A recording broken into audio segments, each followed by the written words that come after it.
Hi there, this is Jason Dunn from Digital Home Thoughts, and in front of me here is an HP box. And if you note the size of the box, you might think, okay, this is probably something that's quite little, and you would be correct, because this is actually, in fact, an HP mini note. This is the 2133, so this is going to be an unboxing and a first impressions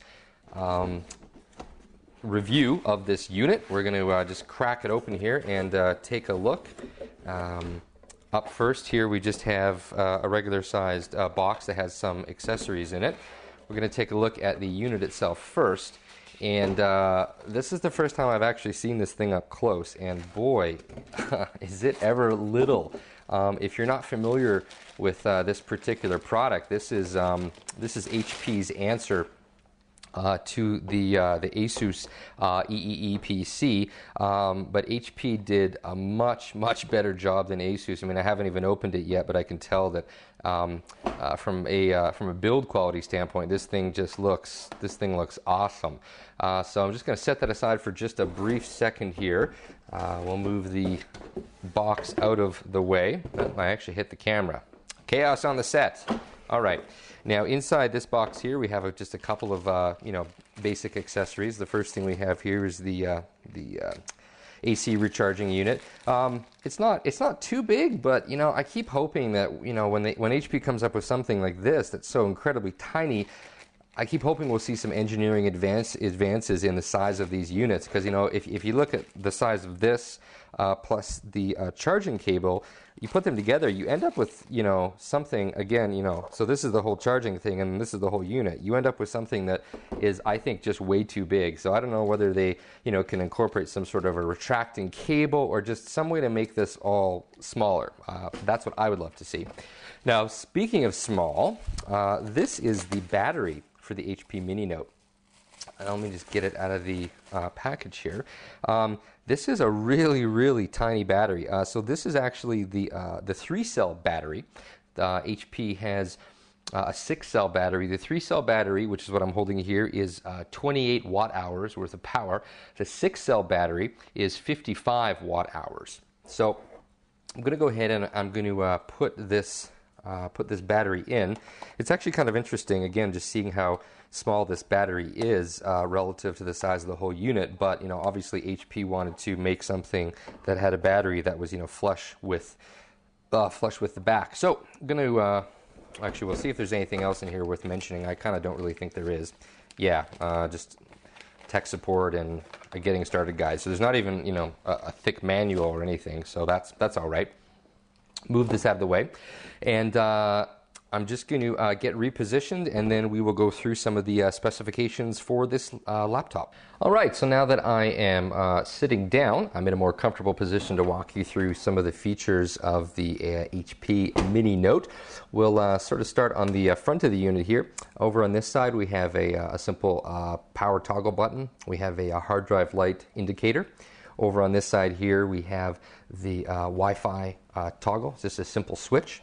On the left-hand side, or rather the right-hand side of the laptop, we actually have two slots here. We have an SD card slot, and it actually pops out. Now, it only says SD, so I'm not sure. It may not be compatible with XD and other forms of cards. Like, it actually looks like it's strictly an SD card slot, which is fine with me. I would prefer to see the industry rally around SD and its variants rather than XD and all those other bastardized formats.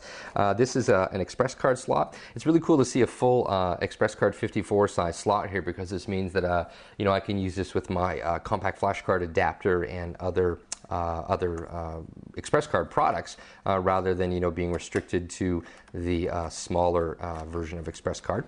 We have a USB 2.0 port here. We have an Ethernet jack. I believe this is a 10100. I don't think it's gigabit, but I will confirm that prior to publishing this video and add a note if I'm wrong.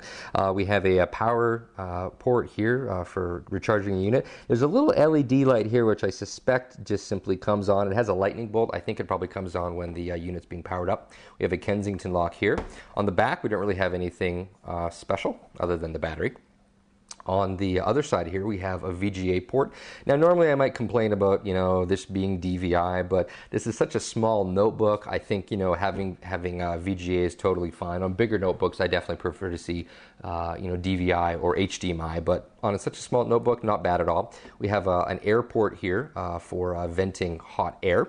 We have another USB port over here, and then we have a microphone port and a headphone jack. So now let's crack it open. I have to admit, just holding this thing is just awesome. It feels so good. The build quality is just fantastic, and it's just so amazingly light. So this has been one of my most anticipated gadgets, and I was so happy that HP sent one to me to take a look at. So this is the inside. I'm going to take this off here. And so this is the HP Mini Note. What's really fascinating about the HP Mini Note is the size of the keys. I believe that this is a 93% full-size keyboard, compared to a regular desktop keyboard. And it's kind of funny because when you look at it, the keyboard actually looks. It's weird to have a keyboard that's actually bigger than the screen, but that's actually what HP's done here. Down at the bottom, we have an extra wide trackpad. It's not very tall, but it is wide, so that's actually that's not too bad. We have a left and right key over here. HP didn't inflict too many stickers on us. We have an Energy Star sticker and Windows Vista Basic. Now, I've never actually used Windows Vista Basic, so it'll be interesting once I get this fired up and actually start using it. I'm not sure why they didn't put Premium on here. It might just be sort of a load issue. Vista Basic doesn't have Windows Aero, and I presume that's because the graphics chipset on this thing can't handle Aero. But moving right along, all the other keys here are sort of fairly standard size. The function keys are fairly small, but really nice big keys here for the numbers and all the functions, all the keys. So this looks like it'll be actually really easy to type on, I hope, I assume.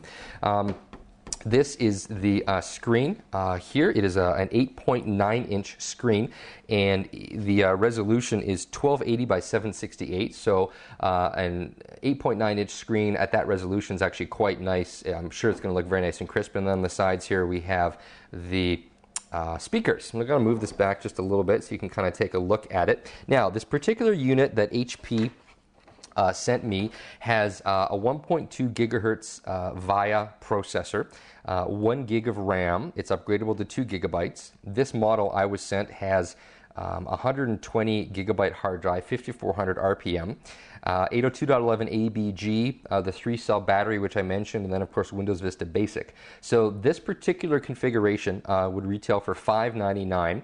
I believe that HP has a version of the Mini Note that comes with Linux that you can get, I think, for $499, and then it moves up to about $750 if you get the bigger hard drive. Like I think there's an option for 160 gigabyte hard drive. So I'm not actually going to power this up just yet because I'm going to save that for a separate review, but what I did want to do was do a really quick comparison between this unit and my other longtime favorite small computer. So this unit here, this is a, I have a custom skin on it, so it doesn't actually come like this, but this is my Fujitsu P7010D. So this is a 10.6-inch screen notebook, and what I found really interesting was that the screen size of the Fujitsu is actually bigger, like it's a 10.6 inch versus the 8.9. But the HP Mini Note is almost the same size. It's a little bit deeper. This one has roughly the same size keyboard. But what's kind of amazing, and this is really the important part of this demonstration, is that this Fujitsu notebook I got about 2 years ago, give or take, maybe 2.5 years ago, and I think I paid about $2,500 for it. And then what we have here, we have the HP Mini Note coming along, and it retails for like $599. So huge difference in price point. This unit here, my Fujitsu, has an 80 gigabyte hard drive. So this has more hard drive. They both have a gig of RAM. This one has essentially actually the same CPU. So it's just really interesting to see how things have actually evolved going from one unit to another. So the HP Mini Note looks like a really compelling unit. I think about the only thing I'm not too excited about is the battery life. I've read that the 3-cell battery gives you about 2.5 hours of battery. I was hoping for more, but I'm going to test it and see if I like it. So that ends my first impressions of the HP Mini Note. Look for a full review and comparisons and everything else to coming up later. So this is Jason Dunn from Digital Home Thought.